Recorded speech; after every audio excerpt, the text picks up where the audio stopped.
Welcome to the Loving Truth Podcast, where it's all about finding clarity, confidence, and peace in the face of marriage challenges.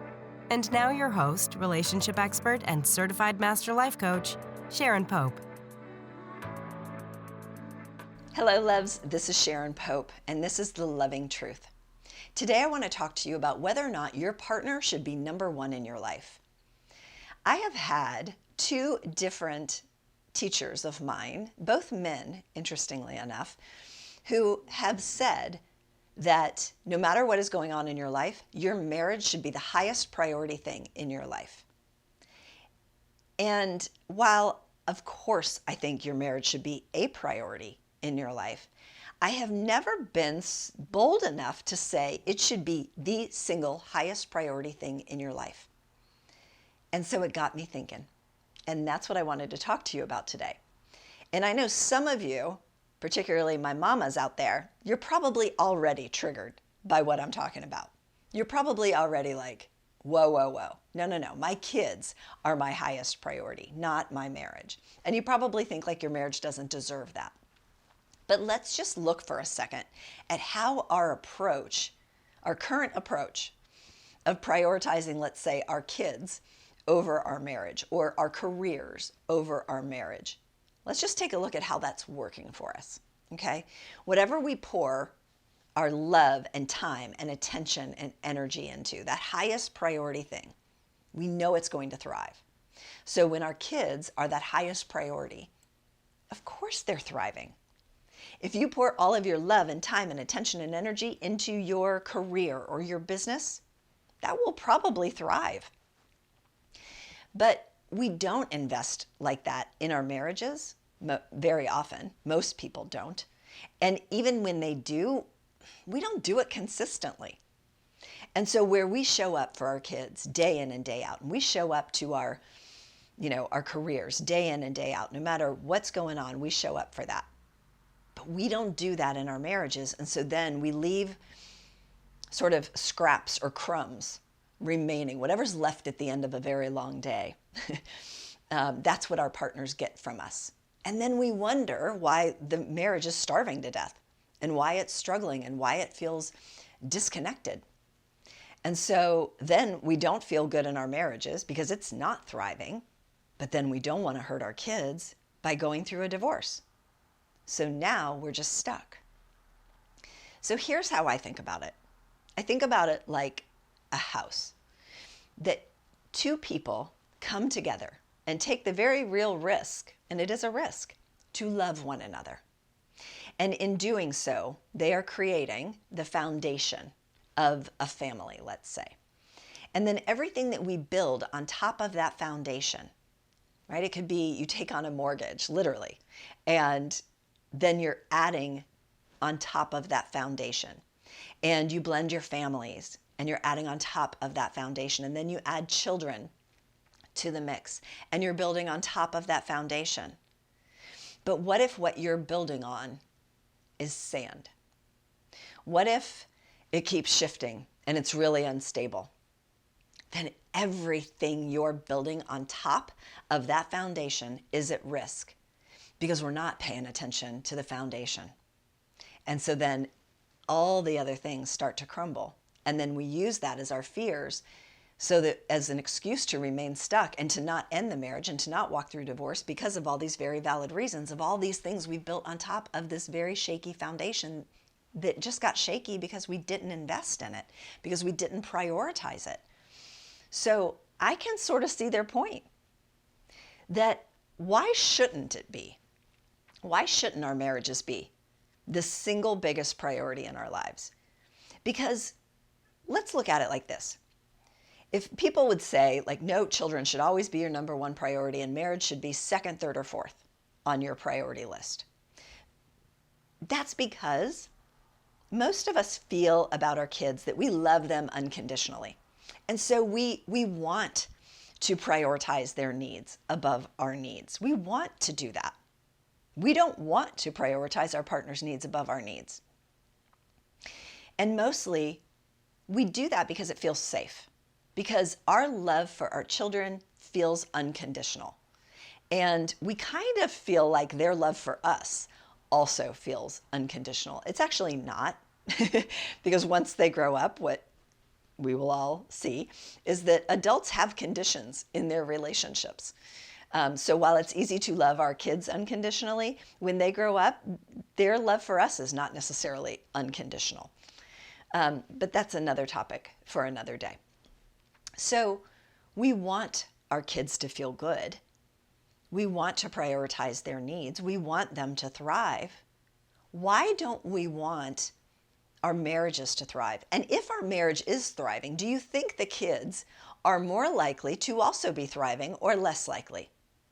If they see two people loving each other, if they see two people who are able to navigate disagreements and even arguments, but be able to come closer together and not throw in the towel too early or anything like that. Like if they see people moving through struggle, forgiving each other and loving each other, are they more likely to thrive or less likely? So I think I can get on board with this. I think I can argue that our marriages should be the most important thing. And in doing so, everything else will also then benefit from that marriage thriving. Our kids will benefit. Your career will benefit. Now you might say, oh, no, Sharon, you just lost me there. Because work and home are completely separated. They're completely compartmentalized. Let's say you own a business and your marriage is struggling at home, that your spouse is ready to walk out the door, or every time you come home, you get into a big argument and you're not sleeping well and you're probably drinking more than you normally would. All of those things. How you show up at work is going to be impacted by that. We think we're super great at compartmentalizing. We're not. So I can tell you for sure, like as an entrepreneur, I bring my whole self to my business. So if I'm jacked up about something personally, I bring that into my business. There is not that separation. Now, maybe if you go to an office, there's a bit more separation, but you can't tell me that you're not distracted or that you are at your best self and you're most focused and you're most creative when shit is crumbling at home. There's no way to do that because we're human beings. So when we prioritize our marriage and our marriages feel good, it impacts, that trickles down and impacts everything else. And it's not necessarily the same thing for when we prioritize, let's say if we prioritize our career or our business, that doesn't usually trickle down to the rest of the family and them thriving and our kids thriving and our marriages thriving and, you know, all of that. But when we invest in our marriages, it does trickle down and it impacts everything else. All right, so here's the things that I wanted to share about this. First of all, in the same way that you want to prioritize your kids' needs, you have to want to do this. This shouldn't feel like a root canal, right? This should feel like, you know what? I married this person. I said I wanted to do this life with you. How did we get to this place where I don't care about your needs? I only care about my needs. I need you to meet my needs, but I have no interest in meeting your needs. Like, where did that come from? How did we get here? Can we rethink that? Can we reposition that?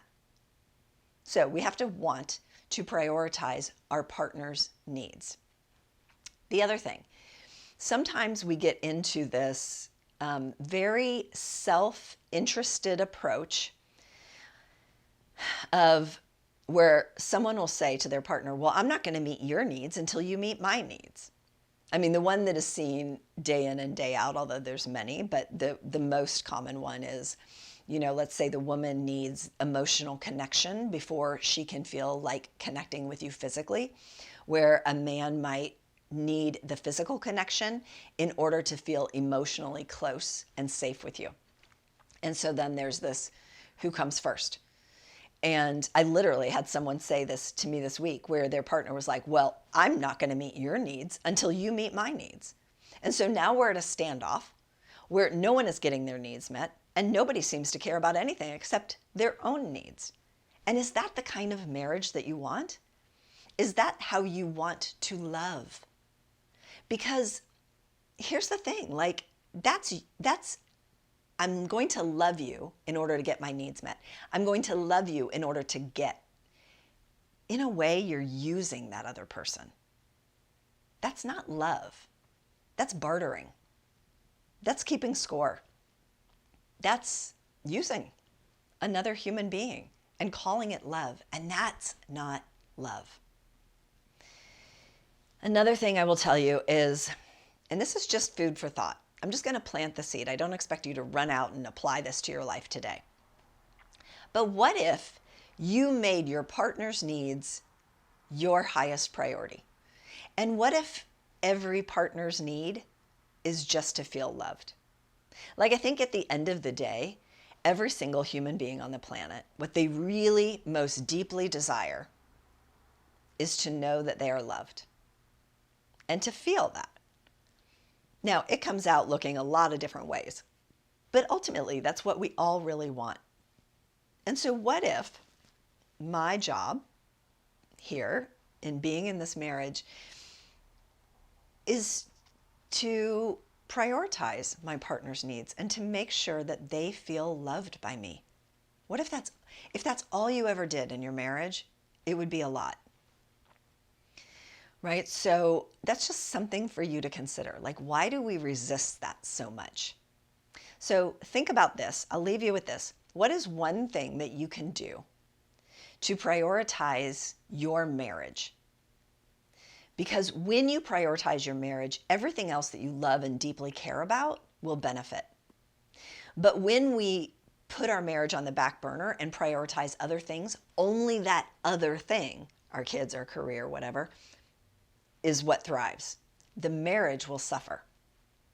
Now, one little hint, you don't leave the investment in your marriage to the last thing you do in the day, right? How many of us, we give our best at work and we give our best to our children and we give and give and give. And then at the end of the day, we're exhausted and depleted, which makes sense.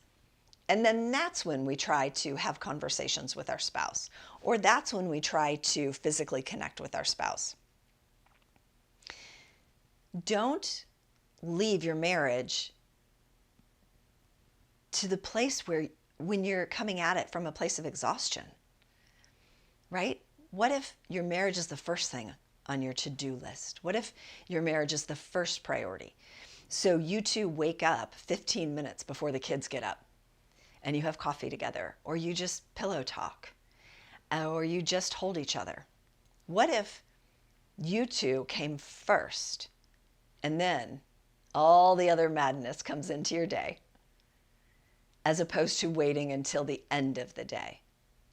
I bet you'll have a lot more success if you start from that place. And it doesn't have to be big, and it doesn't have to be rocket science, and it doesn't have to be 3 hours of time. It can be 10 quality minutes of the two of you connecting and proving to yourself that your marriage is really important and you prioritize that. All right? I think I have given you something to really think about, to challenge your existing line of thinking around where your priorities lie. And please, please keep in mind that what I'm not suggesting is you prioritize your marriage and then you disregard everything else in your life, right? No one has ever said that. It's just a matter of what priority order it comes in. And maybe we've left our marriages off that priority list for a little too long, and it's time to bring it back in a really meaningful way. All right? Until next week, please take really good care. If you're listening to this podcast because you're struggling to decide whether to stay or go in your marriage, and you're serious about finding that answer, it's time to book a Truth and Clarity session with a member of my team. On the call, we'll discuss where you are in your marriage and explore if there's a fit for you and I to work together so you can make and execute the right decision for you and your marriage. Go to clarityformymarriage.com to fill out an application now. That's clarityformymarriage.com.